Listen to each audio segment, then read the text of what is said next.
देखिए, एसीबी ये भाजपा की हार की बौखलाहट दिख रही है आपको। ये फड़फड़ाता हुआ दिया एक बार फिर से अरविंद केजरीवाल जी पे किसी तरह ट्रबल करना चाहता है उनको हारने से पहले। ये कल के नतीजे दिखा रहे हैं आपको। एसीबी की टीम के पास ना कोई लीगल नोटिस है, ना उनके पास कोई स्टैंप है, जहां तक मेरी जानकारी है कोई कागजात नहीं है उनके पास। यहाँ बैठे हैं संजय सिंह जी, वो एसीबी के दफ्तर में है, हमारी शिकायत लेकर गए हैं वो वहां पर कि कहां से कॉल आ रहा है। तो यहाँ ये नौटंकी क्यों मचा रहे हैं? उनको एसीबी के दफ्तर में होना चाहिए, हमारी शिकायत लेनी चाहिए।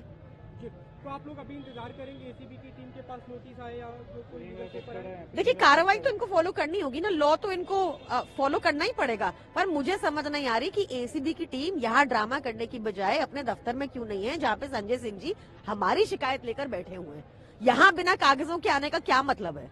लेकिन बीजेपी ने जो आरोप लगाए थे, काफी गंभीर आरोप थे कि आप बिना किसी आधार के आप बदनाम करने के लिए पार्टी पे एलिगेशन लगा रहे हैं कि कभी आपके पास उसका कोई सबूत नहीं है, तो इसलिए जांच जरूरी है। तो गाली गलौज पार्टी और जो खरीद फरोख्त करने वाली पार्टी, ये अगर भाजपा समझ रही है वही है, तो वो कार्रवाई कर लें। जो नंबर सार्वजनिक भी किया है उस नंबर पे कार्रवाई करें ना, उस पे कार्रवाई होनी चाहिए। नंबर से कोई सबूत निकला नहीं कि क्या बातचीत हुई है, क्या कोई ऑफर दिया गया है या नहीं दिया गया? पता तो चलेगा किसका नंबर है। कार्रवाई तो वहाँ होनी चाहिए ना, यहाँ ड्रामा करके क्या होगा?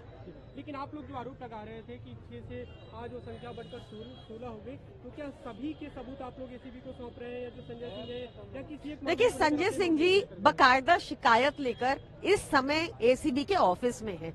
वहाँ उनकी शिकायत एक्सेप्ट करनी चाहिए, उस शिकायत पर कार्रवाई करनी चाहिए। यहाँ ये नौटंकी बंद हो जानी चाहिए। भाई 70 कैंडिडेट्स को क्यों बुलाना पड़ रहा है? कहीं ना कहीं डर उनको है ना, और उनको इसी बात का डर है। अब अगर आपके लोग बिकाऊ हैं तो आप और पार्टियों को बुरा भला क्यों कह रहे हैं? और कोई प्रमाण है आपके पास? ये तो बात मनीष सिसोदिया, आतिशी, खुद केजरीवाल कई बार कह सकते हैं। भाई अगर कोई खरीदना चाह रहा है तो सबसे पहले तो आपके जितने भी विधायक के कैंडिडेट्स हैं वो बिकाऊ हैं। और दूसरी बात, कोई भी सबूत है कि इस बार वैसे ही करेंगे कि जहर फेंका जा रहा है यमुना में? कौन फेंक रहा है, कौन सा जहर है, कॉलेज जल निगम के अधिकारी या इंजीनियर वो बता नहीं पा रहे हैं। तो मतलब झूठ बोलने का भी एक हद होती है। हथकंडे पे हथकंडे। आज का दिन बहुत ज़रूरी है, आज के दिन भी उनसे बैठा नहीं जा रहा है क्योंकि जानते हैं कल क्या होने वाला है। तो आप सोचिए, और जब रात है ऐसी मतवाली, फिर सुबह का आलम क्या होगा? बीजेपी ने शिकायत की है केजरीवाल के खिलाफ, क्या कहेंगे? देखिए, इलेक्शन कमीशन को जहां जहां उसको शिकायतें मिलेंगी, इलेक्शन कमीशन की टीम जाती रही है।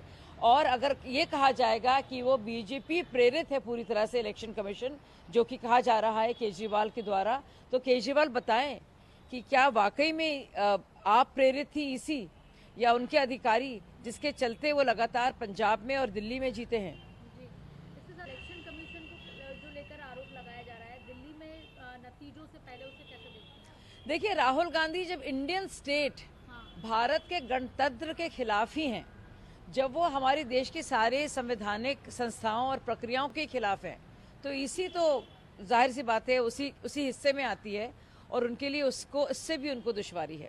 एग्जिट पोल में जो बीजेपी बनती दिख रही है, सबसे पहले उस पर भी सवाल खड़े हो रहे हैं, चाहे आम आदमी पार्टी हो या कांग्रेस हो, उसको लेकर क्या कहेंगे? देखिए, पूरी तरह से हम संतुष्ट हैं, मुतमईन हैं कि हमारी सरकार बन रही है। और मुझे लगता है एक ही दिन की बात अभी रह गई है, ज़्यादा वक्त नहीं है।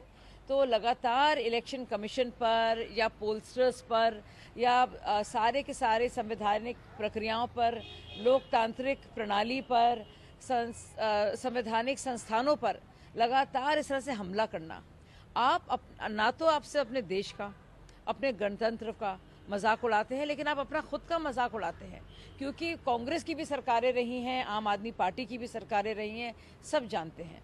तो ऐसे मौके पर इस तरह के इल्ज़ाम लगाना, वो भी हमारे इंस्टीट्यूशंस पर, और उन पर वार करना और उनको लेकर आप हमलावर होना, मुझे लगता है ये आपकी सबसे बड़ी कमज़ोरी है और ये आप छुपाना चाह रहे हैं। ये आपके लिए एक